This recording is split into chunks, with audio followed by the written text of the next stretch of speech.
या कार्यक्रमाचे प्रायोजक प्रिजो कन्स्ट्रक्शन्स लातूर, बांधकाम व्यवसायातले एक विश्वसनीय नाव। है किसी की हिम्मत मेरे साथ डिबेट करने की? है कोई महाराष्ट्र में? अगर है तो मेरे सामने आए। असेल कुणामध्ये हिम्मत तर माझ्या समोर या आणि माझ्या बरोबर डिबेट करा महिला आरक्षण विधेयकावर। मग मी तुम्हाला सांगतो काय खरं आणि काय खोटं। अरे कशाला बोलताय इकडे तिकडे, व्हॉट्सअपवर, फेसबुकवर, वर्तमानपत्रात, टीव्ही चॅनल्सवर? या ना समोर, या समोर माझ्याबरोबर डिबेट करा। शर्त एकच आहे, तो माझ्या बरोबरीचा असला पाहिजे, माझ्या स्तरावरचा असला पाहिजे। असं मी नाही म्हणत हो, असं राज्याचे आपल्या आदरणीय मुख्यमंत्री साहेब देवेंद्र फडणवीस साहेब यांनी म्हटलंय परवाच्या मुंबईच्या पत्रकार परिषदेमध्ये। आणि पुढे काय घडलं, काय काय झालं, या विषयावर आज मी आपल्याशी बोलणार आहे। नमस्कार, मी राजू पाटील आणि आपण पाहत आहे द रिंगण लाईव्ह। मित्रांनो, अजूनही आपण जर रिंगण लाईव्ह हे आपलं चॅनल सबस्क्राईब केलं नसेल तर माझी आपल्याला विनंती आहे, जरूर सबस्क्राईब करा, लाईक करा आणि शेअर करा। आपण डायलॉग ऐकला ना आता मी बोललेला, पुन्हा एकदा ऐका। है किसी में हिम्मत मेरे सामने आके मेरे साथ बैठ के डिबेट करे? कुणामध्ये हिम्मत आहे का महिला विधेयकावर माझ्या बरोबर बसून डिबेट करण्याची? असं थेट आव्हान अख्ख्या महाराष्ट्राला आपल्या राज्याचे आदरणीय मुख्यमंत्री देवेंद्र फडणवीस साहेबांनी दिलं। त्यांना असं म्हणायचं होतं की महिला आरक्षण विधेयकामध्ये विरोधकाची भूमिका अत्यंत चुकीची आहे आणि आम्ही खरे आहोत, बरोबर आहोत। विरोधकांनी महिला आरक्षण बिल अडवून ठेवलेलं आहे, परंतु त्यांना हे मान्य नव्हतं की 2023लाच हे बिल मंजूर झालं, कायद्यात रूपांतर झालं, राष्ट्रपती महोदयांची सही झाली, ते लागूही झालं। मग लागू झाल्यानंतर 24च्या निवडणुकीमध्ये महिलांना आरक्षण द्यायचं बाजूला ठेवून पुन्हा 26ला ते बिल आणलं। त्याच्या पाठीमागं परिसीमन वगैरे काय काय होतं त्याची चर्चा सुरू आहे महाराष्ट्रामध्ये आणि देशभरामध्ये, यावर मंथन सुरू आहे। काय खरं काय खोटं हे कळेल, जनतेला कळेल, महाराष्ट्रातला एक दिवस कळेल। कितीही मोर्चे काढले, कितीही सोशल मीडिया वापरला, कितीही विरोधकांना काँग्रेस आघाडीला दोष देण्याचा प्रयत्न केला, तरीही या देशातली जनता शहाणी आहे। खऱ्याचं खोटं आणि खोट्याचं खरं करणारी प्रवृत्ती कितीही वाढली तरी एक दिवस दूध का दूध आणि पाणी का पाणी होत असतं। शेवटी सत्याचा विजय आहे, सत्यमेव जयते असं म्हटलं जातं। या देशातली जनता शेवटी सत्याला स्वीकारते। जाऊ दे, या राजकारणातल्या गोष्टी आहेत, आपल्याला त्याचंही काही देणं घेणं नाही, पण अलीकडं आव्हान देणे, इशारे देणे हे खूप वाढले आपल्या महाराष्ट्रामध्ये, प्रचंड वाढलेलं आहे। आता राज्याचे मुख्यमंत्रीच थेट आव्हान देतात की माझ्यासोबत डिबेट करण्याची ताकद कोणाची आहे का? मला जर कोणी विचारलं की देवेंद्र फडणवीस साहेबांच्या सोबत डिबेट करण्याची हिंमत कोणाची आहे का, मी म्हणेल अजिबात नाही। ते विद्वान आहेत, शब्दांची कला त्यांच्याकडे मोठी आहे, एखादी खोटी गोष्ट कायद्यात बसून कसं बोलावं याचं ज्ञानसुद्धा त्यांच्याकडे आहे। त्यामुळे ही कोणाची हिंमत आहे महाराष्ट्रामध्ये फडणवीस साहेबांबरोबर डिबेट करण्याची? नाही, त्यांच्याबरोबर कोणी डिबेट वगैरे करू शकत नाही। त्या डिबेट त्यांच्याबरोबर करेल एवढा नेता महाराष्ट्रामध्ये दुसरा कोणीच नाही, एकमेवा द्वितीय देवेंद्र फडणवीस साहेब आहेत असं मी तर म्हणेन। बाबा, तुम्हाला काय वाटतं मला माहीत नाही। अशी परिस्थिती असताना, त्यांनी आव्हान दिलं असताना या राज्यातल्या 3 महिला उठून उभे राहतात।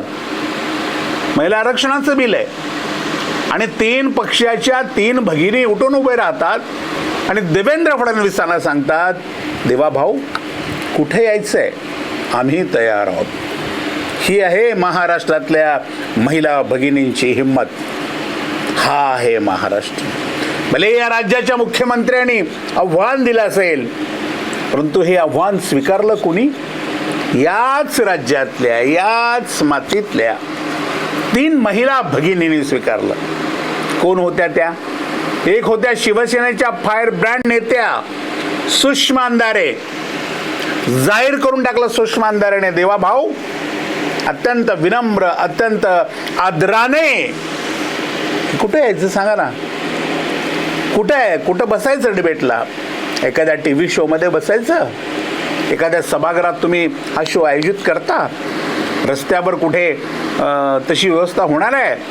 वेळ सांगा, ठिकाण सांगा, मी येते तुमच्याबरोबर डिबेट करायला. तुमचं आव्हान मी स्वीकारलं. असं कोण सांगतंय? सुषमा अंधारे, शिवसेनेच्या नेत्या, यांचं आपण वाचतो की दुसऱ्या महिला सुप्रिया सुळे येत आहेत आणि सुप्रिया सुळे जाहीरपणाने सांगतात की आदरणीय देवाभाऊ, तुमचं आव्हान मीही स्वीकारलंय. सांगा कुठे यायचंय? ठिकाण ठरवा, तारीख ठरवा, वेळ ठरवा, मी येते, करते आपल्याबरोबर डिबेट. यांचं होतं न होतं तर काँग्रेसच्या दुसऱ्या फायर ब्रँड नेत्या सोलापूरच्या प्रणिती शिंदे गरजतात सोलापुरातून की आदरणीय देवेंद्रजी, मी येते, फक्त आपण सांगा कुठे यायचंय.